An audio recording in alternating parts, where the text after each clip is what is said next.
ಕರ್ನಾಟಕಕ್ಕೆ ಸಹಿಷ್ಣುವಾಗಿ ಒಂದು ಸಮರ್ಪಕ ಅನುಷ್ಠಾನ ಆಗ್ಬೇಕು. ಜೊತೆಗೆ ಮೈಸೂರಿನ ಅಂಚಿನ ಪ್ರತಿಷ್ಠಾನದವರು ಇದನ್ನು ವಿರೋಧ ಮಾಡಿದ್ದಾರೆ. ನಾವು ಒಂದು ದೊಡ್ಡ ಹೋರಾಟವನ್ನು ಮಾಡಬೇಕು. ಹೋರಾಟ ಮಾಡ್ತಿದ್ರೆ ಮುಂದೆ ನಮ್ಮ ಮಕ್ಕಳ ಪರಿಸ್ಥಿತಿ ಏನೋ ತಿಳಿದಂತೇಳಿ ಒಂದು ಹೋರಾಟಕ್ಕೆ ಇವತ್ತು ರೂಪಿಸಿದೆ.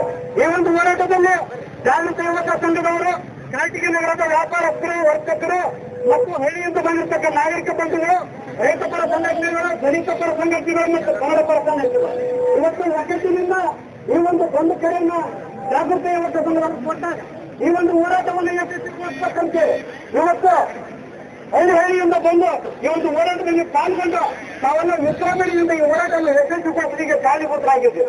ಬಂದ್ರೆ ಸ್ವಾತಂತ್ರ್ಯ ಬರೋದ್ರಿಂದ ಪೂರ್ವದಲ್ಲೇ ಸ್ವಾತಂತ್ರ್ಯ ಯಾಕೆ ಹೋರಾಟ ಮಾಡಿದ್ವಿ. ಸ್ವಾತಂತ್ರ್ಯ ಬಂದ ಮೇಲೆ ಹೈದರಾಬಾದ್ ಕರ್ನಾಟಕ ನಿಜಾಮನ ಆಡಳಿತ ಒಳಪಟ್ಟಿತ್ತು. ನಿಜಾಮನ ಆಡಳಿತದಿಂದ ನಾವು ಹೊರಗಡೆ ಬರಬೇಕು.